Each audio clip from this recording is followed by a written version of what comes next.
नमस्ते दोस्तों, आपका स्वागत है हमारे कन्याकुमारी व्लॉग में। दोस्तों आज हम हैं भारत के सबसे दक्षिणी छोर कन्याकुमारी के रेलवे स्टेशन पे और आज हम एक्सप्लोर करेंगे कन्याकुमारी के कुछ प्रसिद्ध जगहों का।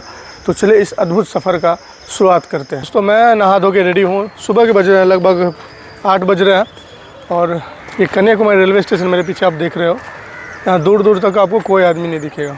भीड़ कम दिखने का एक कारण यह भी है कि यह railway station main city centre से लगभग 1.5 किलोमीटर अंदर की ओर है, जिसके कारण ये अदर रेलवे स्टेशन के कंपैरिजन में यहाँ पे आपको कम भीड़ दिखेगी और खाने पीने की दुकान तो बिल्कुल भी नहीं। तो दोस्तों मैंने फ़िलहाल ऑटो ले लिया है और मैं जा रहा हूँ सिटी सेंटर की तरफ। रही बात सिटी सेंटर तक जाने की, तो जैसे ही आप रेलवे स्टेशन से बाहर निकलोगे तो लेफ्ट हैंड साइड में आपको लाइन से ऑटो रिक्शा खड़ी दिख जाएंगी, जो 20 रुपीज़ पर पर्सन लेके आपको 5 से 10 मिनट में मेन सिटी सेंटर तक पहुँचा देगी।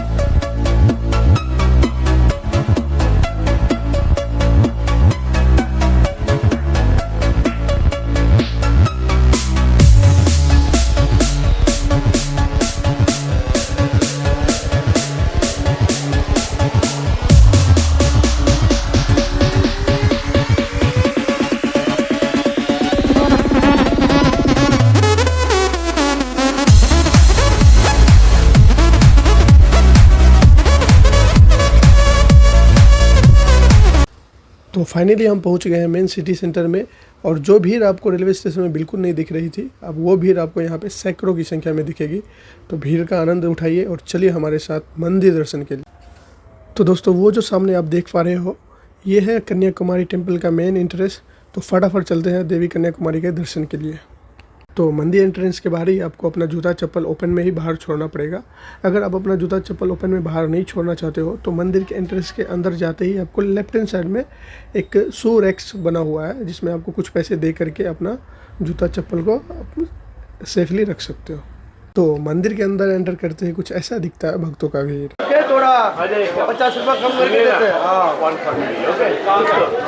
दोस्तों मंदिर परिसर के अंदर ही आपको बड़े बड़े शंख और छोटे छोटे शिप से सजे हुए मिरर भी आपको मिल जाएंगे।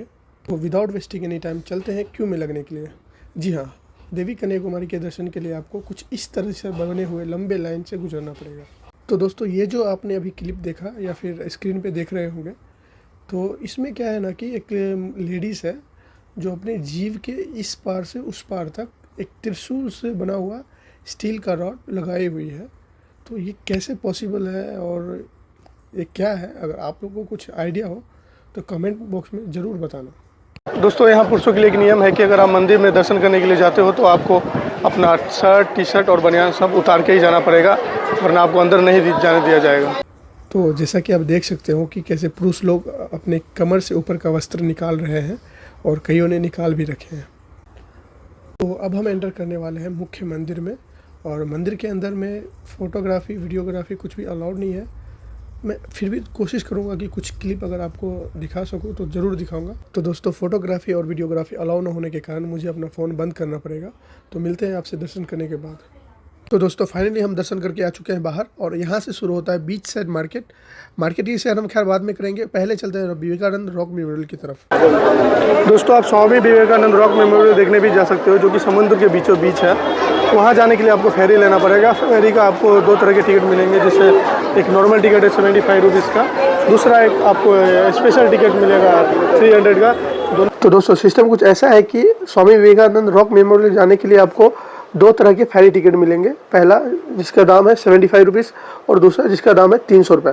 75 रुपये और 300 रुपये बस फ़र्क इतना है कि 75 रुपये के टिकट के लिए आपको लगभग 3 से 4 घंटे मिनिमम वेट करना पड़ेगा आपको फेरी टिकट लेने के लिए, और 300 रुपये वाले टिकट के लिए आपको उसके कंपेरिजन में 1-2 घंटा कम वेट करना पड़ेगा, और आप 300 रुपये एक्स्ट्रा देके, यानी कि स्पेशल टिकट का प्राइस दे करके कम समय में Vivekananda rock memorial, glass bridge और त्रिवल्लुर स्टैचू देख करके आप वापस भी आ सकते हो। स्पेशल टिकट काउंटर का भी दोस्तों देखो ये हाल।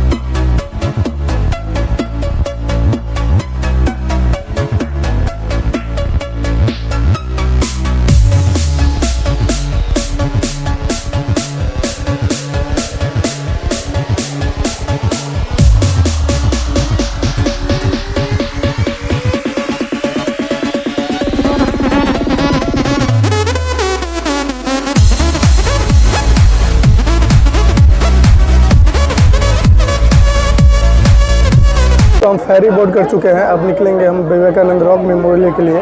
City view from the ferry.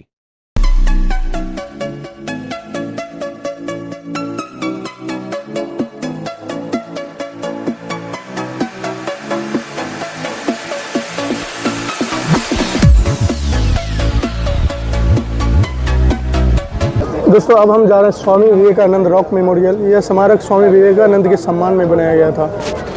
मंत्री है तमिलनाडु का, ये उनके पिताजी। आप लोग ये सब क्रेन वगैरह मशीन वगैरह देखे ये सोच रहे होंगे कि ये मशीन वगैरह यहाँ कर क्या रहा है। तो हाल ही में यहाँ पर ग्लास ब्रिज का निर्माण हुआ था।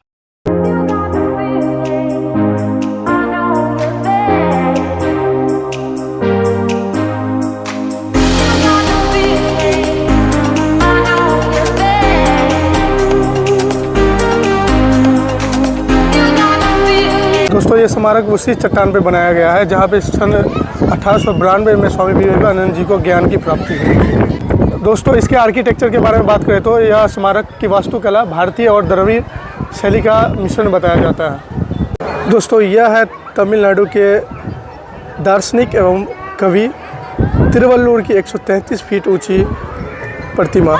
133 फीट ऊंची इसलिए क्यों दोस्तों यह 133 फीट ऊंची प्रतिमा इनके द्वारा रचित तिरुकुरल नामक महाकाव्य के 133 पेजों के प्रतीक है।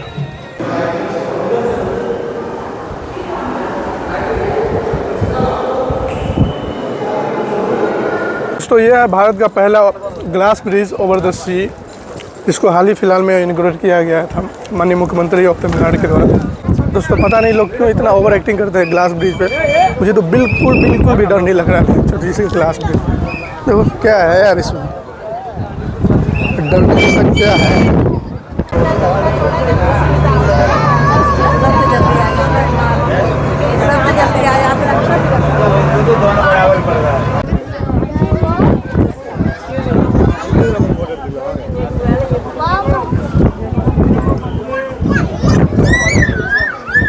दोस्तों ये है टी सुनामी मेमोरियल पार्क। दोस्तों अगर आप लोगों को याद हो तो 2004 में आए विनाशकारी भूकंप जिनमें कई लोगों ने अपनी जान गंवाई थी, तो उन लोगों की याद में ये टी सुनामी मेमोरियल पार्क बनाया गया है। दोस्तों ये है कन्याकुमारी बीच साइड का ओपन मार्केट, जहां आप खाने पीने से लेकर के पहनने ओढ़ने तक के सामान परचेज कर सकते हैं। दोस्तों सामने है व्यू टावर, जिस पे आप चढ़ के अच्छा फ़ोटो क्लिक करवा सकते हो। दोस्तों यह जो मेरे पीछे आप देख रहे हो यह कन्याकुमारी का वह मशहूर समुद्र तट है जो विश्व भर में अपने सूर्योदय और सूर्यास्त के लिए प्रसिद्ध है। दोस्तों यहीं पे आके बे ऑफ बंगाल, अरेबियन सी और हिंद महासागर मिलते हैं, जिसे हम त्रिवेणी संगम के नाम से भी जानते हैं। तो दोस्तों यह था हमारा कन्याकुमारी तक का सफ़र। दोस्तों सच में यह जगह एक बार ज़रूर घूमने लायक है। अगर यह ब्लॉग आपको पसंद आया हो तो इसे लाइक और शेयर करना बिल्कुल ना भूलें। मिलते हैं अगले ब्लॉग में, तब तक के लिए अलविदा, अपना ध्यान रखें।